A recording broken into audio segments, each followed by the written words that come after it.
This fancy window is on the outside of a building in London. It's a very large building. There are dozens, quite possibly hundreds of them on the facade of the building. But while it's quite a fancy structure, it's a very good subject for, I think, a beginner drawer just to draw one where we don't have the problem of trying to match up lots and make lots look the same. But it gives us practice in careful observation of something that's a little bit different and trying to draw the effect of something that's a little more challenging than just a plain window. And because it's a small subject, if it doesn't work out first time, we can draw it a second or a third time, building on what we learn in just 10 or 15 minutes a drawing. This drawing you're seeing me draw in real time, it took me about 10 minutes in total.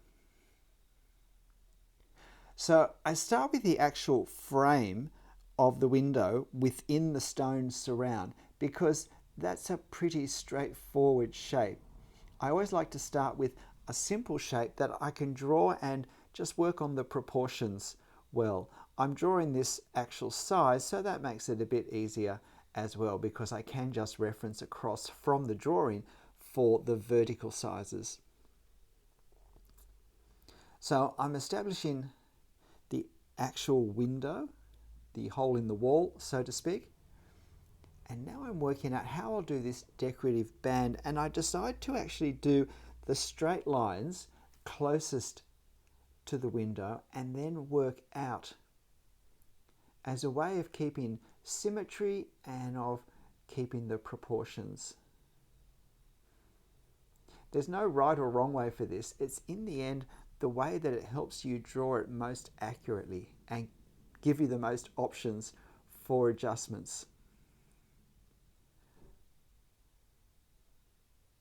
So now I'm putting some of the carving in this outer windowsill.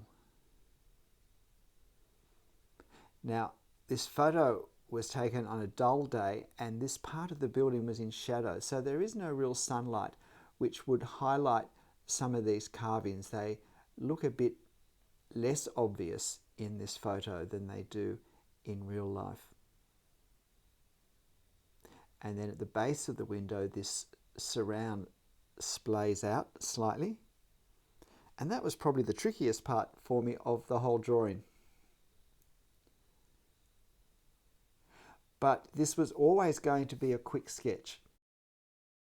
So I'm not agonizing over getting things exactly right. I'm trying to create the effect of the decoration that we have here more than an accurate representation of it. And that's a great way of thinking, that we're trying to capture the effect rather than the exactness. This actually wasn't on a straight wall, it was on a curve.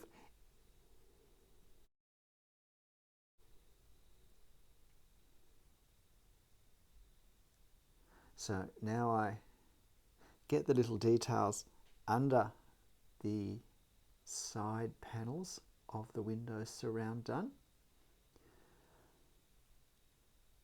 And now it's time to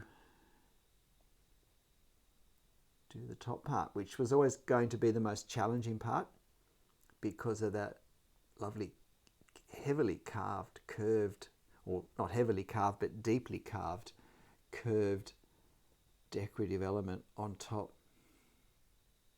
So I'm trying to set myself up with the base accurately enough, doing that shadow that's there under the cornice that the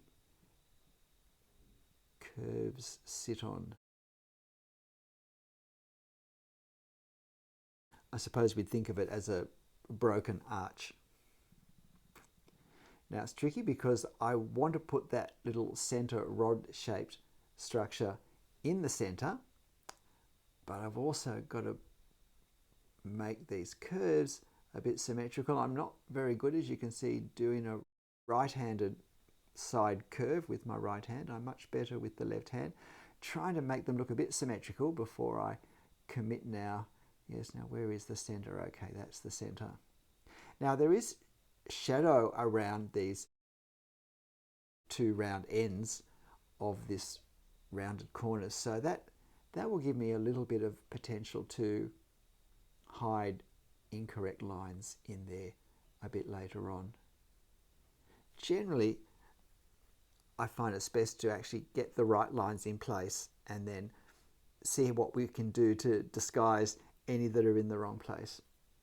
But the symmetry is fairly important here. So we want to be looking from one to the other. We don't want to progress one side further than the other side, because we have to keep them balanced, not just in their shape, but in the line work that we give them. So now I'm putting this little center piece in.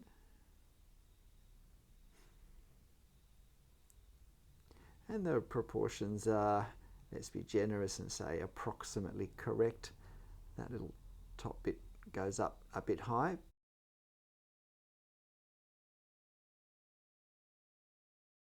So now I'm just looking at what detail I need to shade, or is there any more detail? There seems to be something else at the back of this arch section, but it's just too hard to make out what it is.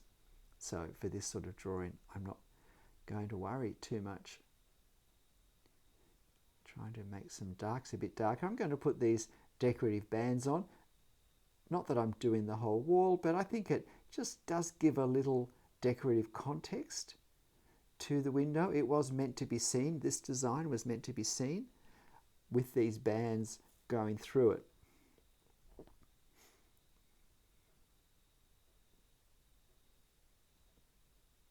You'll find this photo on my channel community page if you'd like to print it off and have a go drawing it yourself. I'm trying to work out which way to do the hatching to darken behind the window, whether to do the lines horizontally or vertically.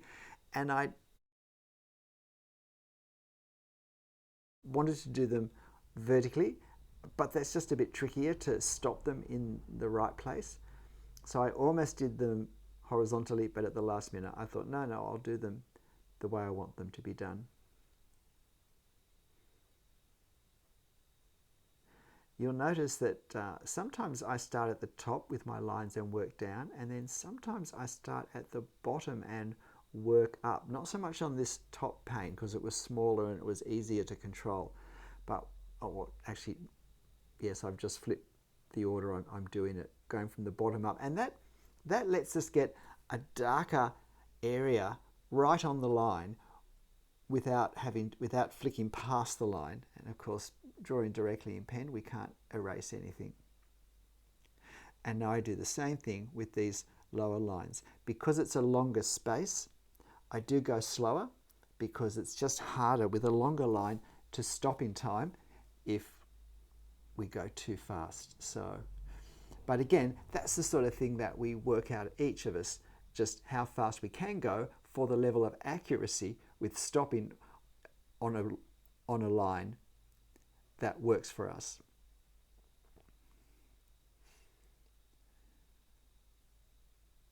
It's a great building. I wish I had a better photo of it so I could draw the whole building, although it certainly would be a challenge. So just trying to work out, is there anything more really that needs to be done?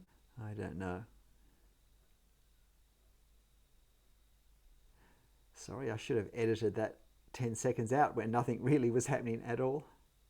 I couldn't have been paying attention. With this, if you like, second lot of vertical lines, I'm slanting them very slightly to create more overlap, to get a darker effect more evenly.